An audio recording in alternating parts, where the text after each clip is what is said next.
All right. Welcome back.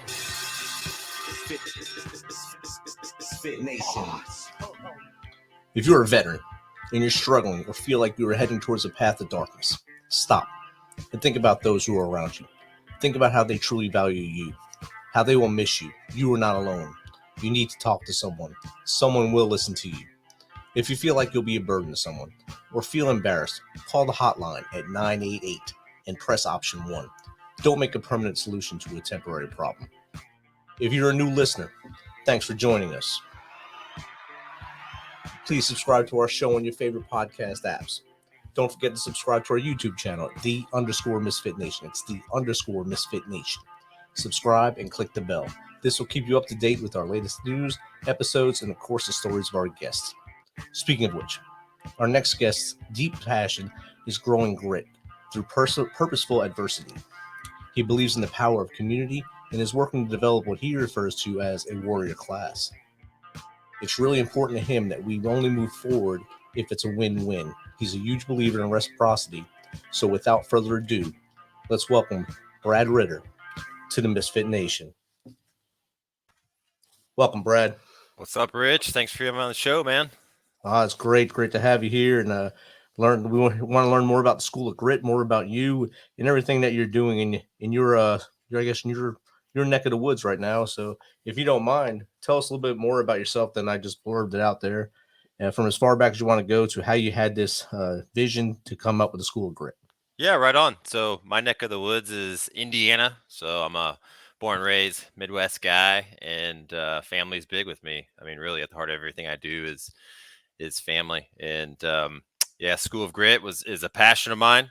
It's a book, but it's also a membership tribe that people can go to and join. And like you said, I'm really working to level up the community and develop what I refer to as the warrior class. And warrior has a lot of different meanings to a lot of different people. Obviously, those who serve are professional warriors, but I don't think you have to serve to be a warrior as well. A warrior is a single parent that gets their kids to school and gets them to all their activities after school, and then just being there for your kids. And a warrior is a person who they know what they want to do. They have a goal, and they're not gonna deter from it.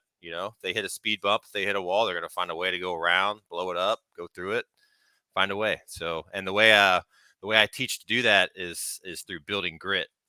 So that's a little bit about me, man. Awesome. And how did you come? I know you went to a former SEAL team guy to SEAL Fit training. Why did you decide to go to that? Yeah, great question. So I'm 40. I'll be 43 this year. I was in my mid 30s at the time, and life was good. I mean, successful by society standards, great job, awesome neighborhood, awesome family. But just deep down, no, I knew, man, something was missing. Like I had this fire inside of me that was just burning. And we all have this voice inside our head, right? And I finally listened to it. So there was nothing traumatic that really happened. It was literally me shaving one morning and just looking at myself in the mirror, and those questions like, what are you here to do? What's your purpose? Are you just gonna, work for the man the rest of your life, and all that good stuff? All those questions came up, and I started listening and taking action on it. And how I chose to take action on it was just doing a little bit of study online. And I had a self-awareness deal that popped up, and I just came up to the realization that, my life, God bless it, had been pretty easy growing up. I mean, I didn't have to go through a lot of adversity.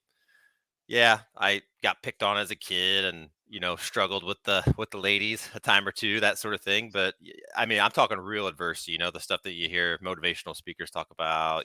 Podcasts, all that stuff. Man, death, getting deployed, battling, cancer, things like that. And fortunately, I haven't had to deal with that. But the more I dug into it, I think adversity is what really forges your character, and that led me to Grit, which I read the book Grit.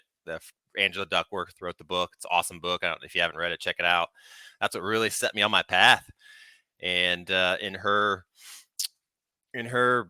studies, grit is the number one indicator and predictor of success in life. And she studied, West Point candidates. She studied, teachers in inner city schools, sales reps that work at just cutthroat industries, and she found that grit is what keeps people around. It's what's keep people charging. So I figured, all right, I think I'm onto something here, but how do I grow it? Because it can be grown, and it's pretty easy to do. It reads easy on paper. It's not easy to actually implement, as most things are. But you can grow grit from the inside out. You can grow it from the outside in.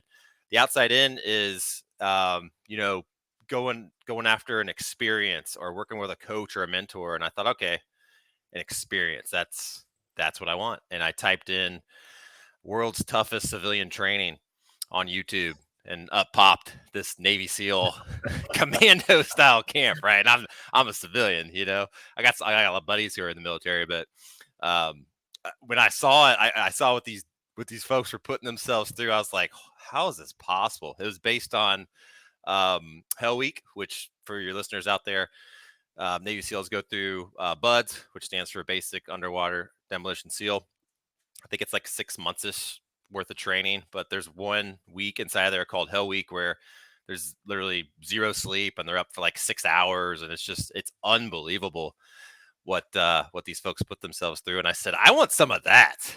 Like, that's gonna give me grit. That's gonna give me that adversity that I want, because I want something that's just gonna push me to my limits, physically, mentally, emotionally, but do it in a safe manner, because I don't want to be a SEAL, but I want to experience. I want to know what that kind of tastes like. So that's what got me there, man. Awesome. And Angela Duckworth, I like to look at her as the godmother of grit. My first job out of the military, we actually did a professional development, reading her book on a Mm, weekly basis and going through steps to make ourselves better. And it's on my bookshelf now, a great book. And I've actually shared it with a lot of the other misfits so they can grow their grit as well. hell Not that yeah, they didn't need to really grow anymore. A lot of them had grit from, like you said, adversity that we faced overseas, but yep, just to find what they have and understand what they have and what it does for them, it really helps out a lot. yeah, absolutely. That's so cool. We got that kind of common bond with her, and I can't speak more highly of that. And thank you for your service, man. I wanted to say that too. No problem. No Yep, problem. It was my pleasure to do it. I'd do it again if I was young and healthy, and make it happen. So right it's on. as you get old, you have to pass the baton off to the young fellas and let them do their thing, or ladies and Absolutely. guys, let them do their thing and watch from a distance and support as needed. So, how when you started your school of grit, how was it? I guess welcomed by the community. Did people come running to you, or was it a slow process and a hard sell or easy sell? No, no, no. The people did not come running, as with most new businesses. You're working long and hard. There's a lot of blood, sweat, and tears, but we've got a small community right now, and it's fun because we are growing, and word is starting to spread more organically. I mean, I have a little bit of a social media presence, but our growth primarily comes from the members that we have and them referring people in, and we welcome everyone. So men, women. There is little bit of a selection process to get in. We just don't let in anyone, but we're looking for the right type of people. You know what I mean? They got to be team players. We meet together as a group, so you gotta like that teammate environment. Everybody has a swim buddy or a battle buddy. Yeah, so it's a lot of fun, man. Awesome. And when you look at it, when people see a School of Grit, first of all, they'll probably think School of Rock or something like that with Jack Black. But I know you're not going to be out there playing a guitar or thrashing. You're actually getting into their inner selves and teaching them how to be the best they can be, gritting it out and doing things. What are some wins that you've had with some of your clients? Yeah, so we primarily focus on 5 different areas within a person. So we usually start with physical, and I'll get to that in a moment. But physical, mental, emotional, intuition, and then that last is like your warrior spirit. So the reason we start with physical, I personally believe it's the easiest one to train. You can see immediate results, whether it's losing weight, gaining strength, what have you. So Saturday morning, I lead PT sessions from my garage at 0700 every Saturday, and they're usually anywhere from an hour to 2 hours. And there's usually some sort of monthly theme, but we'll throw in some crucibles as well, and we'll work towards things. So, we always do Memorial Day Murph. That's a big staple. I don't know if you're familiar with the Chad 1000X. which is another good one. But it's 1,000 step ups on a box with the weighted vest. Man, it's pretty gnarly. I actually got a new one coming up. I'm calling it the long walk, and it's walking for 24 hours. No wait, but every hour on the hour, you're walking for 50 minutes and you're pausing for 10, and do that straight for 24 hours. That's going to kick off October 1st. So the reason we do these, though, is to help build that camaraderie and actually, sweat together, go through adversity together. And albeit, I mean, a lot of this is done remotely, so over video. But it's just amazing to see how people just come together and help each other lift each other up. So yeah, that's why we start with the physical, but it's not all physical. I don't want to just scare everybody out there. I mean, it's an element of it, and we'll meet you where you're at, but it's also, teaching mental toughness tips and tricks. A lot of that derives from that camp I went to with the Navy SEALs and the tactics they taught me to get through. We'll dig into the emotional mountain, which is, to me, that's like the Mount Everest of them.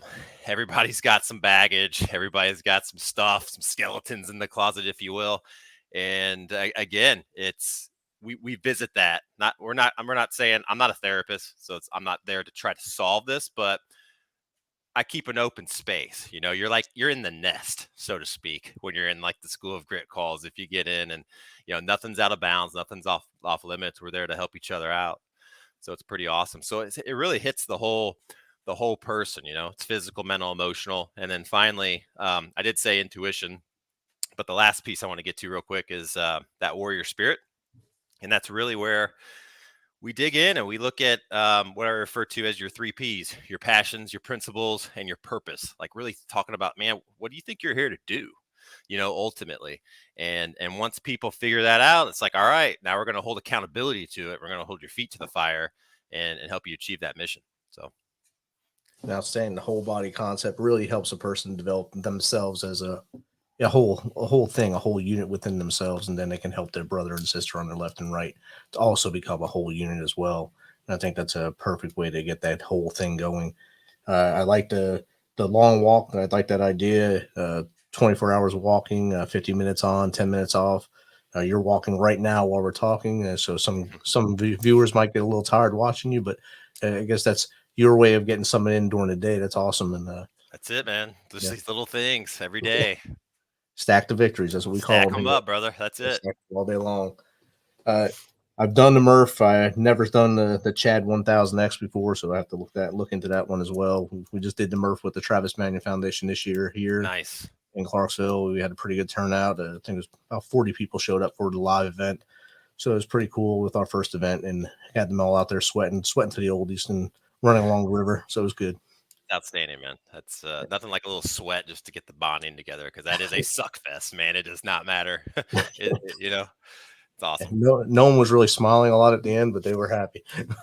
That last mile never gets easy, No, ever. It's a trail of tears, man. and upping your weight every time doesn't help either.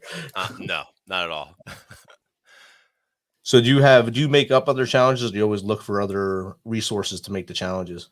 Yeah, I mean, sometimes the challenges will be, we'll do 1,000 burpees for time, or just stuff like that. But I do like taking part in other sort of well-known ones, maybe. David Goggins had one, the 4x4x48 challenge. Not too sure if you're familiar with that one, but it's you run 4 miles every 4 hours for 48 hours. That's actually what inspired me for the long walk. That one's usually in March. So we try to spread them out to where they're like quarterly. It's like once a quarter, you've got like a big crucible you're going to be training for, and then the smaller like Saturday morning PT sessions. I mean, they're not easy, but they're geared to get you prepared to do those crucibles. Like we're not just going to throw you into like Murph, let's say, and say, okay, here's your vest, go for it. Have fun. Yeah, we're not trying to.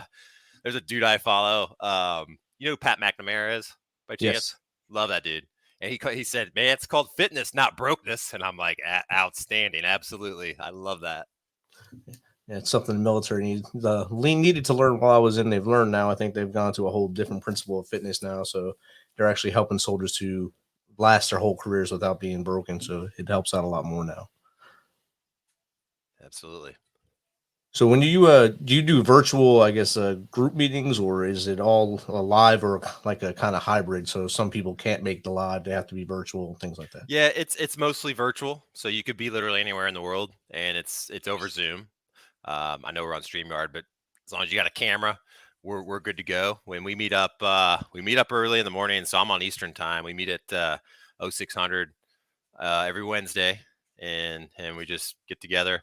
And then I am looking to do some live events. I'm teamed up with a company called SealFit. So SealFit's the one that put on that camp I went to, and they're based out of California, but they run some outstanding events. And I've teamed up with them so that folks in my tribe can get a little bit of a discount and go there, and that's a lot of fun. But I am looking to do my own School of Grit camp. That'll probably be next fall, and really looking forward to that. The idea behind this one's going to be just get in touch with your fears, things that might scare you, and learn how to overcome them. So, for instance, if you have a fear of heights, cool, we're going to go rappel an 80-foot tower. A lot of people I find have never been in fights before, and you should at least know how to handle yourself a little bit. I mean, I'm not talking about like being a professional MMA fighter after this. I mean, just like simple like situational awareness, little 1-2 type stuff. So, like teach them combatives, some basic tactical medicine, land orienteering, that type of thing. That's what I'd really like to get out there in the public. All that stuff will help. And you're right. A lot of people have not been in a fight or had to fight for their lives for any reason. They're just lucky they haven't had to do it. But Yep. and knowing how to act in those situations really will help, and help them to survive or evade what might be a tragic event. And the world ain't getting any safer, as you know. It's Definitely not. yeah, it's amazing. I mean, when I have like my own mother-in-law who I'd never thought, she was asking me about, she's going to the gun range now and like taking all these, and I'm like, holy crap, man, I think we've really crossed the like swung to the other edge of the pendulum here. Yeah. What just happened? Yeah, exactly. I'll go with you to range. I Yeah, like let's rock and roll, man. never thought this would happen. That's amazing, and you're right though. There's a lot of people now that if I go to a range now, I see people I'd never thought I would see there before, and Yeah, and it's kudos to them, man, because that's a scary place to go. Like I get it. I remember my first few times there, and you don't have confidence, and you don't know what the hell you're doing, and you just got to get over it. Like anything else, whether it's public speaking or whatever, you just got to put yourselves in those situations, and again, adversity, right? Just a different form of it. hey, you put yourself into the adverse situation, and see what happens on the other side of it. See Hmm. what if you take that and you have the resilience to move forward, or you have to keep bouncing back and do it again until you finally get it and say, "Hey, look, I am a rubber band. I can get back up and do this, and I do have this grit that Brad's telling me about. It's really here, and I just didn't know it." Yeah, 100%. And that's why I went to that camp. Like I always thought I had it. You always think you'd know what you're going to do in certain situations, but you don't really know until you're in it. It's like it's Monday morning quarterbacking until you're actually in the stuff in the thick of things. That's when you find out. Oh, definitely, and we'd say that all the time, even overseas and in a gunfight. There's guys that at the range are awesome when Yeah. no one's shooting at them. Yep. Then Oh, once totally different. someone's shooting at you, it's a different ball game, and gloves come off, and the guy who takes a long time in the range is now the guy that's the expert. Yeah. He's the one hitting, and the guy who was the expert is the guy handing him ammo because he has lost his way. And There you go. you just got to find that dude that is awesome under pressure, and that's that loud. That usually the guy that takes his time. Yep. And there's a saying I love that I believe it's derived from the military, and it's you don't rise to the occasion, you fall back to the level of your training. Definitely. I love that saying. Yeah, because hope is not a plan. It definitely is. I mean, people do hope a lot for you, hope and pray, but it Right. doesn't really help you when you're in the stuff. That's right. In the intro, I talked about how you push for reciprocity, and you want to explain that a little bit? Yeah, just as far as reciprocity goes and stuff like that is I love helping out people, and I am just a big believer in putting good out in the world, and the more positive energy you put off, like it'll come back. It's like a circle, it's a loop.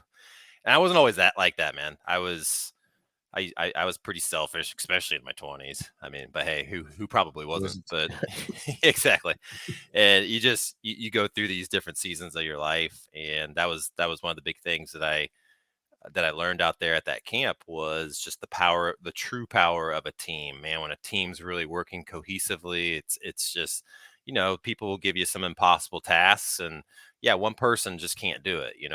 The Rambo theory, like, while it was a great movie, like, let's face it, it was a movie, and don't be afraid to ask for help. Check your ego at the door, and it's really all about serving people, man. At the end of the day, that's what fills my cup, man, is helping out. That's really why I started. That's why I wrote the book.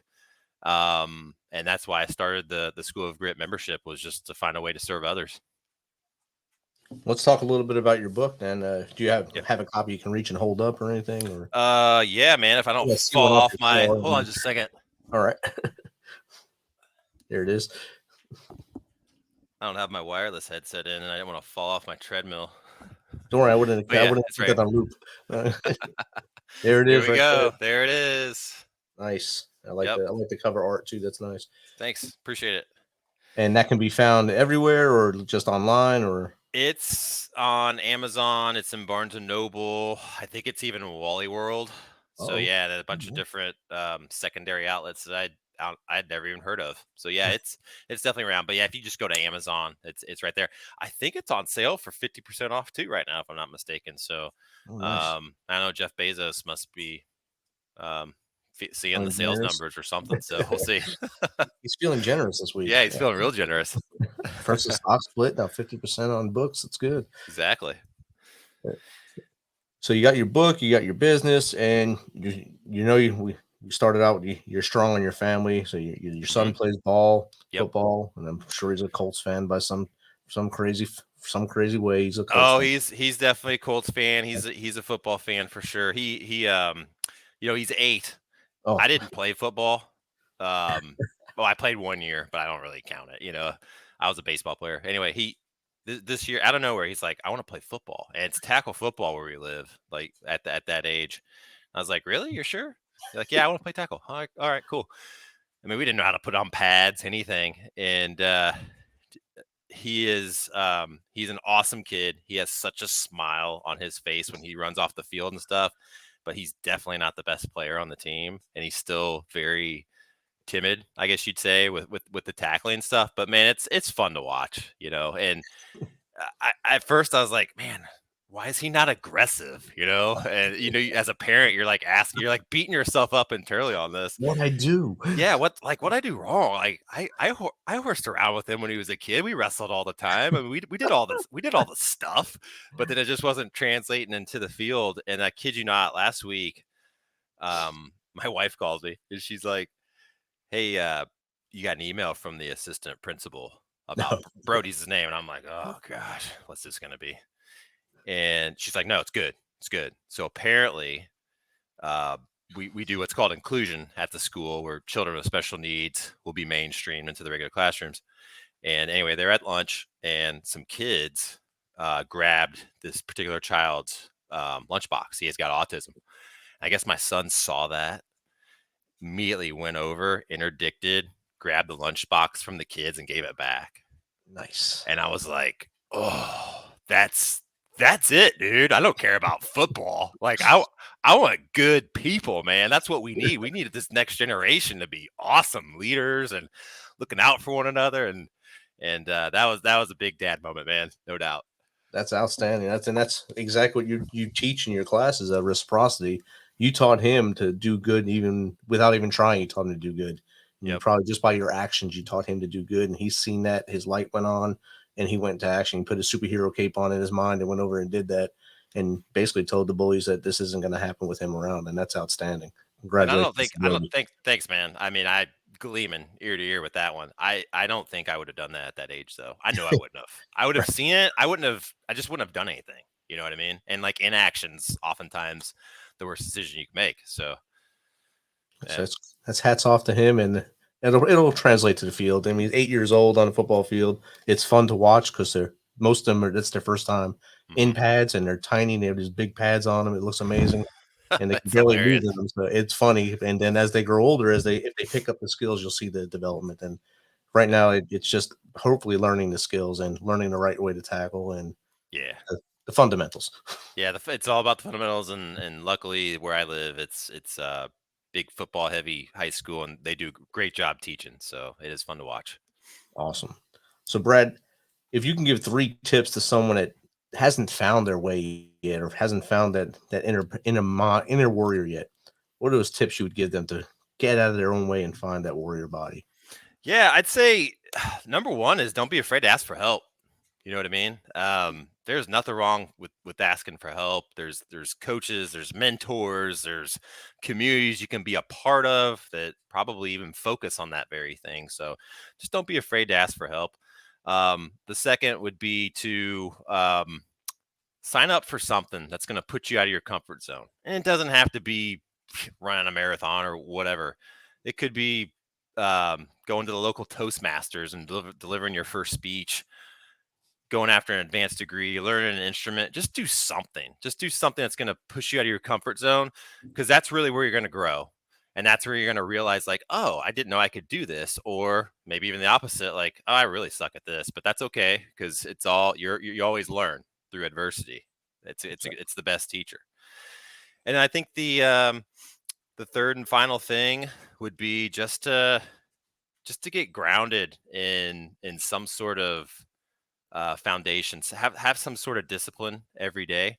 Like, I'm just a huge proponent of having a good morning routine, morning ritual, and just having some certain non-negotiables that you can hit every day. So that'd probably be the 3 things off the top of my head I would tell people. Awesome. Thank you. Yep. Thanks for sharing those. Thanks for taking some of your time tonight. How does someone get in contact with you or find out more about the School of Grit? Yeah, just check me out on schoolofgrit.org. I see it on the banner right there, and it's .org, not .com. Someone else owns that domain name, and I am not paying for it, so they can have it. So schoolofgrit.org. All my contact information's on there. I'm not too hard to find, but yeah, hit me up. Love to talk to you. We're looking Awesome. for some badasses, so come join us. All right, Misfit Nation, that's a challenge to you to come out there and join the School of Grit and hang out with Brad and do some of those crucibles challenges, the long walk. I know a lot of you like to walk and talk, so now go out there and do this for 24 hours with Brad and hang out with them. It'd be a blast. Love to have you. Brad, thanks again for taking some of your time to hang out with us and share your knowledge and your journey with the Misfit Nation. Yeah, Rich, thanks. My pleasure, man. My honor to be on. Thanks again, buddy. Awesome.